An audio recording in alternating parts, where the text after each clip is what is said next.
학생 여러분, 안녕하십니까?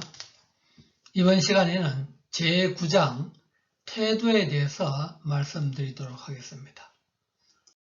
9장의 목차는 태도의 본질, 태도의 형성, 태도의 변화, 이런 식으로서 진행되도록 하겠습니다. 자, 태도, 영어로서는 이제 attitude인데요. attitude란 것은 어떤 대상에 대해서 일관되게 호의적 또는 비호의적으로 반응하려는 학습된 선유 경향. 자, 말이 좀 어렵죠? 한마디로 이야기해서 어떤 대상에 대해서 좋아하느냐, 싫어하냐. 자, 여러분들, 나는 자동차를 좋아해? 안 좋아해. 대부분의 남자들은 자동차를 참 좋아하지만 여성분들은 좀 안 그런 것 같아요. 나는 현대차를 좋아해? 안 좋아해? 어떤 사람들은 국산차, 현대차를 아주 좋아하지만 또 어떤 분들은 아닐 수 있죠. 나는 현대차 중에서 아반떼를 좋아해? 안 좋아해? 나는 어떤 강남대학을 좋아해? 안 좋아해? 나는 허나미리를 좋아해? 안 좋아해? 그래서 어떤 대상에 대해서, 그것이 대상이 무슨 생물이건 무생물이건 어떤 것도 관계없습니다. 호의적, 좋아하느냐, 비호의적, 싫어하느냐. 그래서 이건 학습된 것이다. 후천적으로 배워서 생긴 것이다.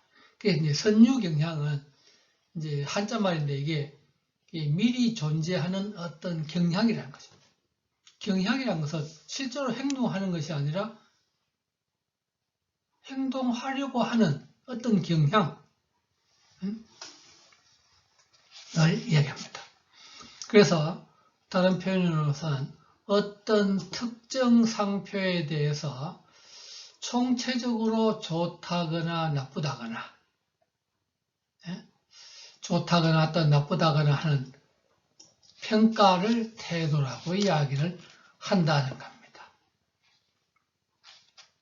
그래서 태도는 어떤 대상을 가진다. 태도는 어떤 특정 대상에 대해서 얘기한다는 거죠. 그래서 대상마다 다 다르게 자동차에 대해서 무슨 핸드폰에 대해서 무슨 냉장고에 대해서 어떤 대상에 따라서 그 다음에 자동차 중에서도 현대차에 대해서 BMW 차에 대해서 기아차에 대해서 현대차 중에서도 무슨 아반떼에 대해서 소나타에 대해서 그랜저에 대해서 자, 이런 각각에 대해서 태도를 형성한다는 거죠. 태도는 일관성을 가진다. 한번 형성되면 일정 기간 동안 변하지 않는다. 물론 불변하는 것은 아니다. 새로운 어떤 정보, 상황이 바뀜에 따라서 태도는 이제 변화하게 되는데 변화하기 전까지는 일정 기간 동안 그 일정 기간이라는 것이 이제 아주 애매모호한데요. 어떨 경우에서는 한 달, 두 달, 아니 일주일 갈 수도 있고 어떨 때는 몇 년을 갈 수도 있고요. 태도는 학습된다. 본능적으로 가지고 있는 것은 아니다. 후천적으로 어떤 배워서 이제 우리 앞부분에서 학습 이야기를 했는데 배워서 이루어지는 것이고 태도는 방향성과 강도를 가진다. 자, 태도는 방향성이라고 해서 좋다는 것을 우리가 플러스라고 한다면 나쁘다는 것은 마이너스라는 거죠. 긍정적 태도는 플러스고 부정적 태도는 마이너스입니다. 그 다음에 그것에 대해서 강도를 가진다. 조금 좋아한다, 많이 좋아한다. 얼마나 많이 좋아하냐. 좋아하는 정도가 다르다는 거죠.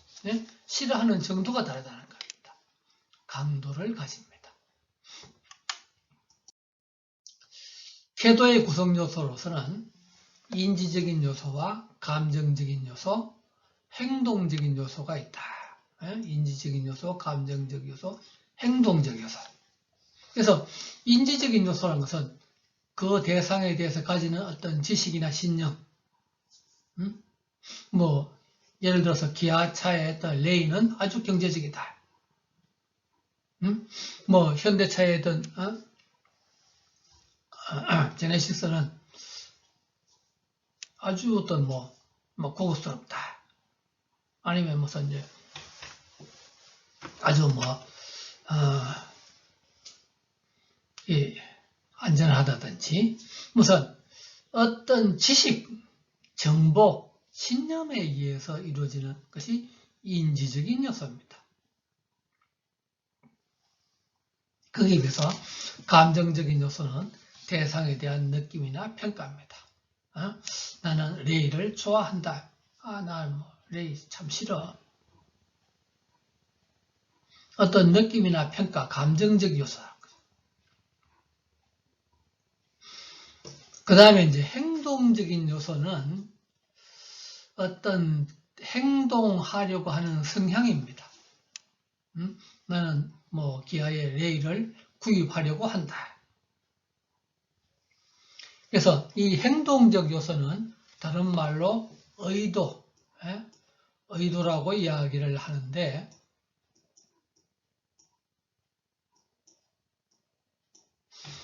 실제로 행동하는 것은 아니고 행동하려고 하는 겁니다. 행동할 생각을 가지고 있다.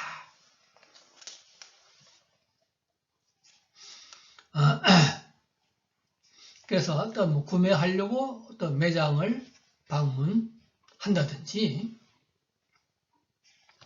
우리가 이제 매장을 방문한다고 다 사는 것은 아니니까요. 그래서 태도는 인지적인 요소와 행동적인 요소와 감정적인 요소를 가지고 있다.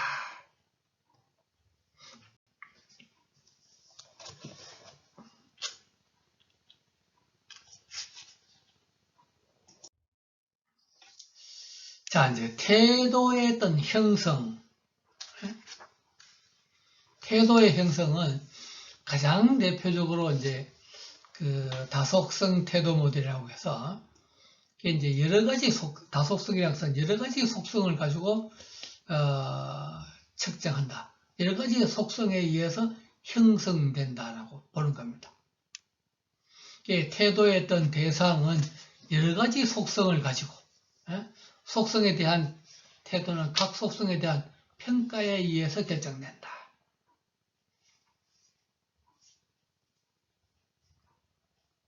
그래서 자, 우리가 사람에 대해서 좋아한다, 싫어한다. 사람을 뭘 보고 평가하죠? 여러분은 어떤 사람을 좋아한다, 싫어한다 할 때 주로 어떤 요인에 의해서 얘기를 할까요? 자, 그러면 한번 뜯어서 한번 생각을 해봅시다. 자, 사람에 대해서 일단 얼굴 생김, 눈, 코, 귀, 얼굴 생김. 그 다음에 이제 키, 몸무게, 뚱뚱한 정도. 크게 봐서 이제 외관. 외관을 이제 한마디로 외관이라고 할 수 있는데 이것을 다시 뜯어보면은 얼굴 생김색이 키, 몸무게. 얼굴도 다시 이제 눈, 코, 입, 맞다는 다 이제 전체 얼굴 윤곽 다 다르죠. 그 다음에 이제 그 외에 그 사람의 성격이랄까, 성격 요소. 또는 그 사람이 가지고 있는 무슨 출신 학교, 현재 직업, 등등 여러 가지 요소에 의해서 평가를 할 겁니다. 즉, 그런 요소에 의해서 어떤 좋아한다, 싫어한다. 나는 누구가 키가 커서 좋다. 난 누구가 날씬해서 좋다. 난 누구가 얼굴이 참 잘생겼다. 난 누구가 성격이 참 좋다. 난 누가 공부를 잘해서 좋다. 나는 누구가 운동을 잘해서 좋다. 그래서 이런 이제 여러 가지. 그런데 사람이 사람을 평가할 때, 사람에 대한 태도가 형성될 때 한 가지 요소에 의해서 형성되지는 않을 겁니다. 이게 이제 두 가지, 세 가지, 여러 가지가 이제 모여져서 태도가 형성되는데 그것이 우리가 다속성 태도 모델이다. 그래서 태도란 것은 한 제품이나 상표가 가지고 있는, 즉 어떤 대상이 가지고 있는 특정 속성, 방금 뭐 키, 몸무게, 얼굴 뭐 이런 특정 속성에 대한 신념의 함수. 속성에 대한 신념. 그게 얼굴에 대해서 어떻게 생각한다. 키에 대해서 어떻게 생각한다. 이게 이제 그 각 속성에 대한 신념이죠. 어떤 사람은 나는 키가 무조건 큰 사람을 좋아한다. 나는 뭐 키는 별로 관계없다.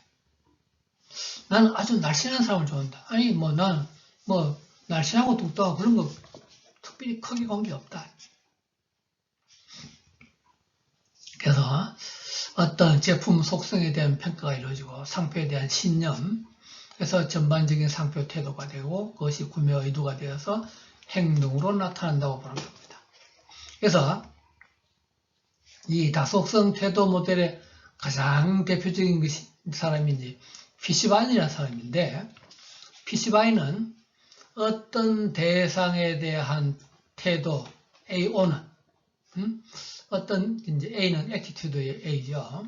뭐 대상에 대한 오브젝트 했던 뭐 O인데, 하여튼 어떤 대상에 대한 태도 AO는 시그마, 여기 이제 1부터 n까지 생략되었는데 시그마 1부터 n까지 bi 곱하기 2i다. bi 곱하기 2i. bi는 신념의 강도, EI는 속성에 대한 소비자의 평가입니다.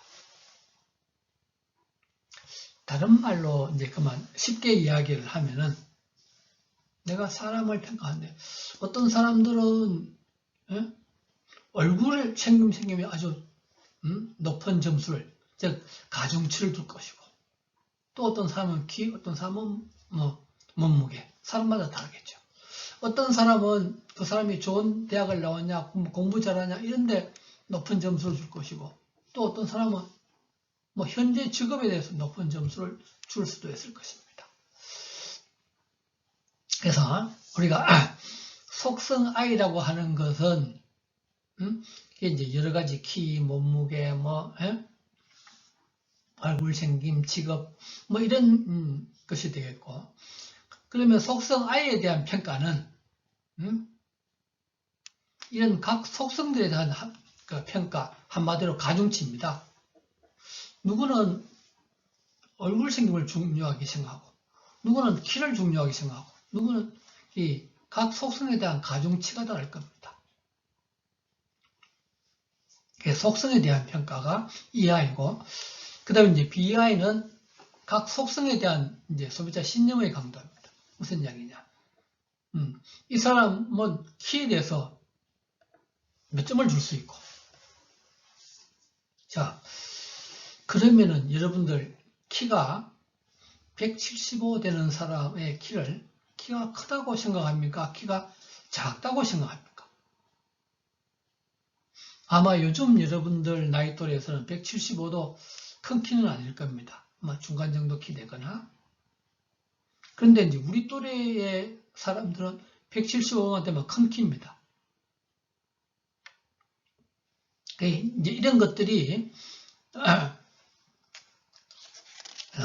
사람들의 어떤 생각의 어떤 정도, 신념의 강도가 더 틀려지는데, 그것을 이제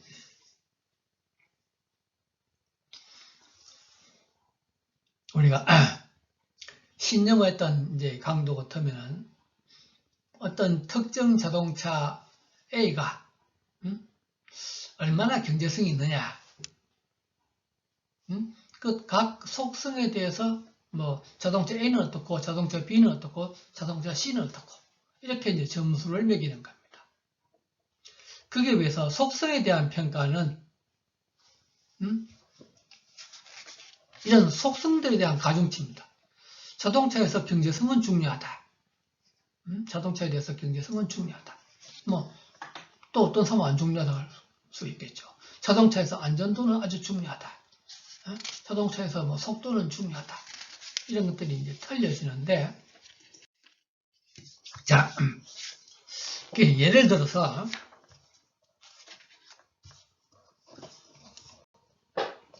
어떤 사람은 자동차를 평가하는데 경제성, 안전성, 디자인, 승차감 4가지 속성을 가지고 평가한다고 가정을 해봅시다. 4가지 속성을. 근데 이 각각의 각 속성에 대한 평가, EI, 즉 각각의 속성에 대한 가중치를 7, 7, 4, 5와 같은 식으로 줬다고 또 생각을 해봅시다. 그러면 A 자동차는 경제성은 뭐 예를 들어서 6점, 안전도도 6점, 디자인은 7점, 승차감은 4점. B 자동차는 경제성은 4점, 안전도는 4점, 디자인은 7점, 승차감은 5점. 그러면 B 곱하기 2i는 B 곱하기 2는 6, 7, 42 해서 총 132점. 이것이 A 자동차의 태도 점수가 됩니다. B 자동차는 뭐 예를 들어서 109점. 109점. 그러면 이 사람은 B 자동차보단 A 자동차에 대해서 더 호의적인 태도를 가지고 있다. 더 좋아한다라고 이야기를 할 수가 있을 것입니다.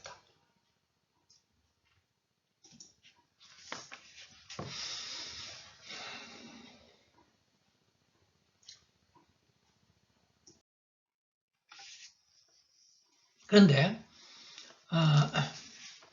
피시바이는 이런 이제 그 초기에 피시바이는 어떤 태도 측정 모델을 내놨는데 가만히 그 뒤에 연구를 더 해보니까 사람들이 단지 이러한 B 곱하기 2 여러 가지 속성들과 속성에 대한 어떤 신념 B 곱하기 2만 가지고 하지 않더라.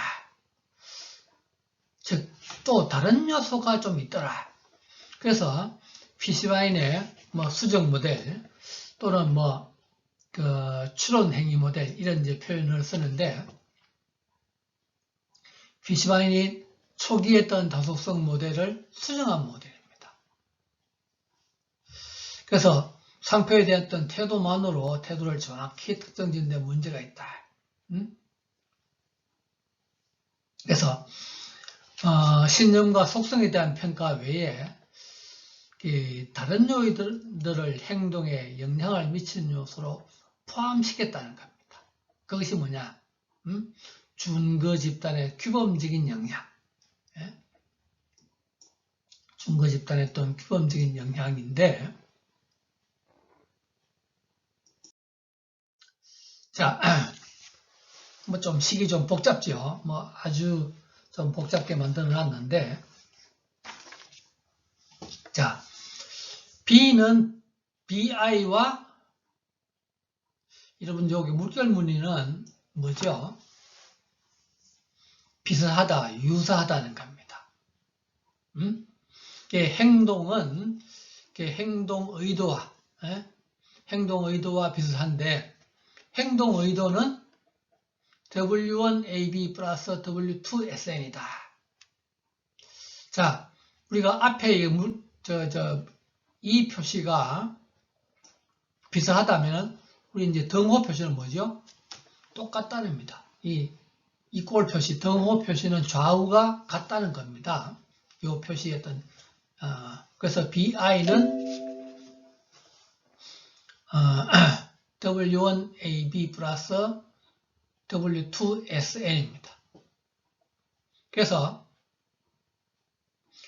W1과 W2는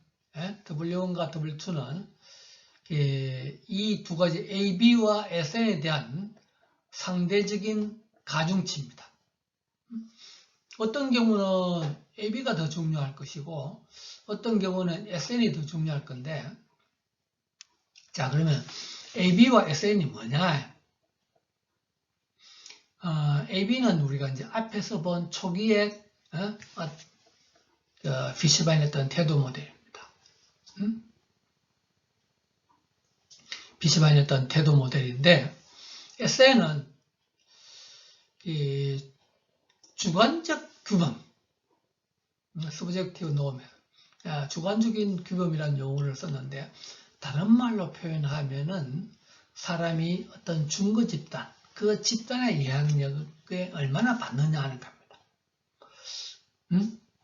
어떤 집단에서는 집단 규범을 따르고 안 따르고 아주 중요하면은 이 W2에 더 가중치를 둘 것이고, 어떤 집단에서는 뭐 그런 거 거의 신경 안 쓴다면은 W1에 더 많은 가중치를 두고 W2에는 가중치를 적게 둘 것입니다. 그래서 AB는 앞에서 했던 초기 모델이 이제 될 것이고, 그래서 AB는 BI 곱하기 EI다. 그 다음에 SN은 NB 곱하기 MC인데, NB 곱하기 MC인데, NB는 규범적인 신념이고, MC는 크기에 순응하려는 동이다. 그래서 어떤 집단 규범에 얼마나 순응하려고 하느냐. 어떤 사람은 집단 규범에 아주 잘 따르려고, 통상 착실한 사람은 잘 따르려고 하겠죠. 근데 어떤 사람들은 뭐 자기 고집대로 나갈 겁니다. 그래서 이것을 이제 피시바인의 어떤 확장된 모델, 또는 수정된 모델, 추론 행위 모델, 이런 표현을 더 사용을 하는데,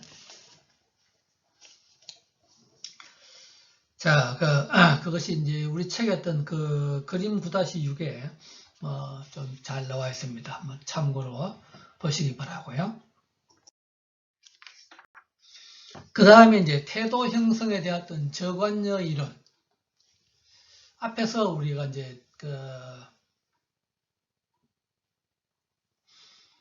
저 2장에서 저관여 이론에 대해서 배웠는데, 태도 형성에서도 저관여 이론. 즉 앞에서 이야기한 크루그만의 이제 저관여 학습 이론. TV는 전 저관여 매체이고 신문은 고관여 매체이고, 그래서 TV는 저관여 제품의 광고에 적합하고, TV는 저관여 제품의 광고에 적합하고, 신문은 고관여 제품의 광고에 적합하다. 왜? TV는 우리가 그 정보가 들려오는 것이 내가 어떤 조절을 할 수가 없습니다. 그래서 이제 들려오는 대로 접하게 되고, 나는 가만히 있게 되죠. 가만히 있으면 전부 다 보여지고 들려집니다. 라디오도 이제 마찬가지고요. 그래서 우리가 이제 TV라든지 라디오 이런 전파 매체는 관여도가 낮은 매체다. 그죠? 그래서 대부분의 어떤 저관여 제품의 광고에 더 많이 통상 사용이 되고, 이제 고관여 신문이라든지 잡지는 내가 정독을 해야 되고, 하다못해 페이지라도 넘겨야 됩니다. 자세히 읽으려고 하는 그런 의지가 있어야 됩니다. 그래서 고관여 매체이고, 또 그러다 보니까 신문 광고는 되게 많은 정보를 거기다 실습니다. 통상. 그래서 고관여 제품의 어떤 광고에 더 적합하다. 그래서 태도를 형성하는데 다르다는 거죠. 그 다음에 패티와 카시오퍼의 어떤 정보 정교와 어떤 가능성 이론. 패티와 카시오퍼도 중심 경로와 주변 경로라는 용어를 사용을 해서 관여도가 높을 때는 중심 경로에 의해서 태도가 형성되고, 관여도가 낮을 때는 주변 경로에 의해서 태도가 형성된다고 이야기를 했습니다. 자, 우리가 어떤 앞에서 제품을 평가할 때 이제 태도가 형성되는 어떤 여러 가지 속성들이 있겠죠. 그러면 속성들 중에서 아주 중요한 속성, 중요한 속성들을 우리가 중심 단서라고 이야기를 했습니다. 패티와 카시오퍼는 중심 단서. 그래서 그 제품의 품질, 무슨 가격, 앞에 무슨 자동차 같으면은 어떤 무슨 성차감, 안전도 이런 것들이 전부 다 중심 단서이죠. 거기에 비해서 주변 단서는 중요하지 않은 속성들입니다. 자, 어떤 사람들은 디자인이나 특히 색상들을 중심 단서에 넣을 수도 있겠지만, 어떤 사람들은 그 전혀 중요하지 않다고 생각을 할 수도 있습니다. 그래서 주변 단서의 어떤 가장 대표적인 것들은 광고 모델입니다. 사실은 광고 모델은 그 제품의 품질이라든지 이런 것하고는 아무 관계가 없죠. 그런데 이제 어떤 사람들은 무슨 광고 모델이라든지 그 어떤 제품을 구매하는 그 당시 상황, 음악, 빛의 밝기, 점원했던 태도 등등에 의해서 영향을 받습니다. 그래서 정교화 가능성이 높을 때는, 즉 다른 말로 표현하면 정보 처리를 하려는 노력의 정도가 높을 때는 주로 중심 단서에 의해서